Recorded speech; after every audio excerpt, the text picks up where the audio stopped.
Hoy toca dar clases. Estudio bíblico. Jesús fue realmente profetizado. Nivel básico y simplificado. Presten atención. Comenzamos. Vamos a ir directos al grano, sin dar rodeos. Si eres judaizante te interesa, acércate y presta mucha atención. Luego te dejaré que discutas en los comentarios. Isaías 7, 14. Encontramos una de las profecías más debatidas y trascendentes en la tradición bíblica. Por tanto, el Señor mismo les dará una señal. He aquí, la Alma concebirá y dará a luz un hijo, y llamará su nombre Emanuel. El término clave en hebreo es Alma, que significa joven mujer en edad de casarse. Problema que nos encontramos con este acertijo es que esa definición no significa concretamente virgen, como sí lo sería la palabra betulá en hebreo. Ahora, ¿cuál es la cuestión entonces? Que esta palabra, sin embargo, sí la encontramos en la Septuaginta como partenos. Un breve paréntesis para recalcar un detalle. Hacia el siglo III a.C., se tradujo el texto hebreo al griego en la Septuaginta, la traducción griega de las escrituras hebreas usada ampliamente en tiempos de Jesús. Fue realizada entre los siglos III y II a.C., en Alejandría, Egipto, la cual se tradujo porque la comunidad judía de habla griega en la diáspora, especialmente en Egipto, ya no dominaba el hebreo, y necesitaban las escrituras en su lengua cotidiana. Un escrito del siglo II a.C. llamado Carta de Aristeas relata que el rey Ptolomeo II Filadelfo, entre el 285 y el 247 a.C., pidió una traducción de la ley de Moisés para su famosa biblioteca de Alejandría. Según esta tradición, 72 sabios judíos, 6 de cada tribu, fueron llevados de Jerusalén a Alejandría y tradujeron la Torá al griego en 72 días. ¿Por qué es súper importante este detalle que acabamos de aprender? Porque es un regalito para los eruditos de este tiempo, que alegan alegremente que ellos tienen la traducción real porque es su idioma. Por eso hay que destacar que los traductores de la Septuaginta eran judíos contemporáneos con el idioma, tradición, contexto, genealogía y todo lo que implica ser judío, más fresca y reciente. En fin, solo quería dejar este punto claro. Ahora bien, ¿qué encontramos en la Septuaginta con respecto a este verso concreto? La interpretación de la palabra partenos. ¿Y por qué? Si ya hemos visto que no significa eso. Porque no tradujeron, sino que interpretaron dando más ímpetu a la divinidad del significado de la palabra y el resultado para facilitar el entendimiento. Porque el público al que iba dirigido, que fue criado en un contexto helenista, es decir, era un concepto mucho más sencillo de entender y conocido que rápidamente podrían asociar con Dios. Podemos ver el mismo ejemplo en el Nuevo Testamento con la palabra logos, un concepto conocido en la filosofía griega de la época como fuerza creadora en el mundo griego. Para Heráclito, Sexto a.C., el logos era el principio racional y universal que daba orden al cosmos. Era como la razón o ley que sostiene la realidad. En la filosofía estoica, el logos era entendido como la razón inmanente, la chispa divina que penetra todo el universo y que hace posible el orden natural. En la tradición helenista más amplia, logos podía significar razón, palabra, principio o sentido. Era un concepto que unía pensamiento, lenguaje y realidad.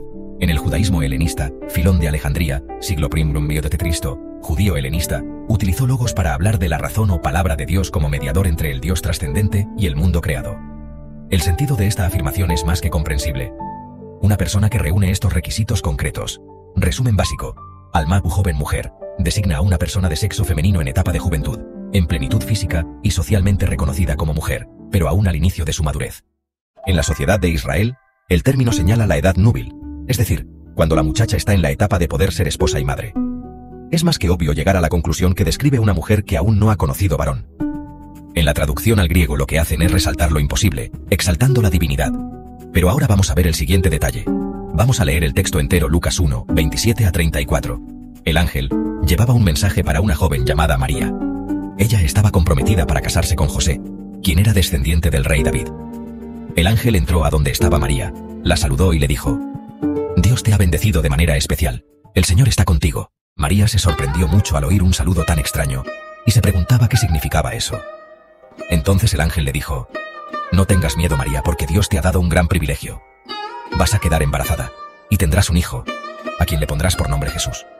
Este niño llegará a ser muy importante, y lo llamarán Hijo del Dios Altísimo.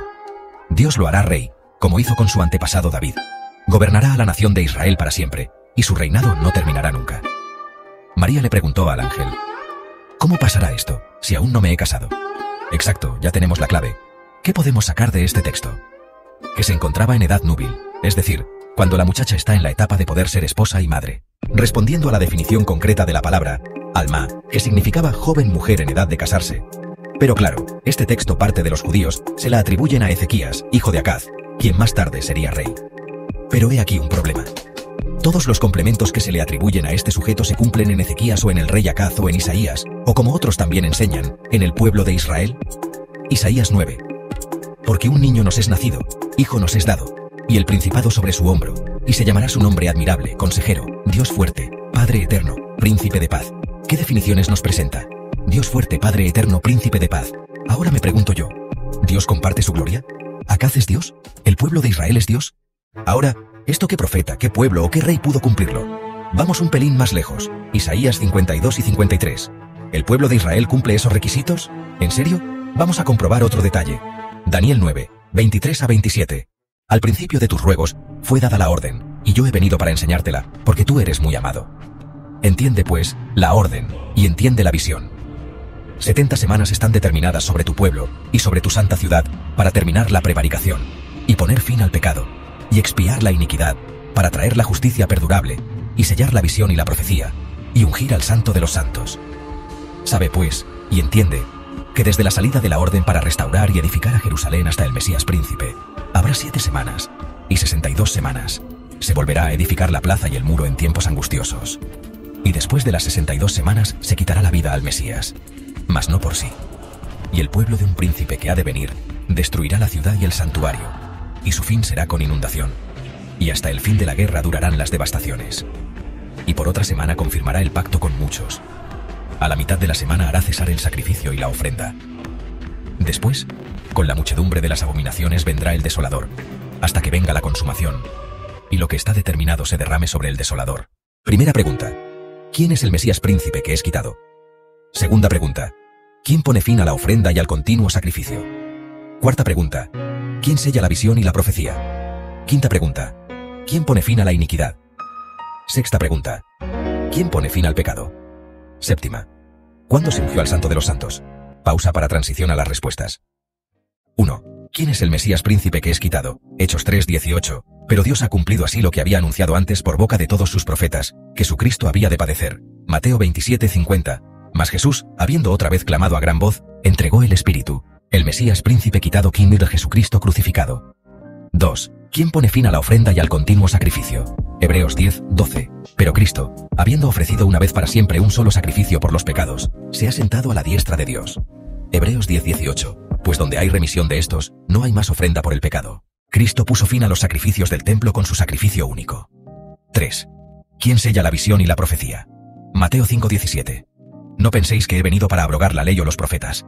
No he venido para abrogar sino para cumplir. Mateo 11:13. Porque todos los profetas y la ley profetizaron hasta Juan. Gálatas 3:24. De manera que la ley ha sido nuestro ayo, para llevarnos a Cristo, a fin de que fuésemos justificados por la fe. Jesús sella y cumple toda visión y profecía. 4. ¿Quién pone fin a la iniquidad? Hebreos 9:26. Ahora en la consumación de los siglos, se presentó una vez para siempre por el sacrificio de sí mismo para quitar de en medio el pecado. Primera Juan 3:5. Y sabéis que Él apareció para quitar nuestros pecados, y no hay pecado en Él. Jesús aparece para poner fin a la iniquidad. 5. ¿Quién pone fin al pecado? Juan 1:29. He aquí el Cordero de Dios, que quita el pecado del mundo. Romanos 8:3. Dios, enviando a su Hijo en semejanza de carne de pecado y a causa del pecado, condenó al pecado en la carne. Cristo es quien quita el pecado del mundo. 6. ¿Cuándo se ungió al Santo de los Santos? Hechos 10:38. ¿Cómo Dios ungió con el Espíritu Santo y con poder a Jesús de Nazaret? Mateo 3:16-17. Y Jesús vio al Espíritu de Dios que descendía como paloma, y hubo una voz de los cielos: Este es mi Hijo amado. Pero bueno, vamos a dejarlo pasar todas estas cosas y meditar a qué se refiere entonces con Isaías 52:6. Por tanto, mi pueblo sabrá mi nombre por esta causa en aquel día. Porque yo mismo que hablo, he aquí estaré presente. Esto lo dice antes de relatar al siervo sufriente. ¿Por qué será? Ezequiel 34:16. Yo buscaré la perdida, y haré volver al redil la descarriada. Uy, qué extraño. Ezequiel 1:26-28. Y sobre la expansión que estaba sobre sus cabezas, había algo semejante a un trono, que parecía de piedra de zafiro. Y sobre el trono, algo que parecía un hombre sentado encima. Ahora yo me pregunto, si se tenía que establecer un nuevo pacto, ¿cómo lo sellaría si el primero se hizo con sangre el segundo? Pero si había que establecer un nuevo pacto, ¿cómo? ¿Y cuándo entraría en vigor? ¿Y no crees que habría un periodo de actuación al nuevo pacto? No queriendo que nadie muera. Con esto me despido. Espero que os sirva de bendición. Dios os bendiga grandemente.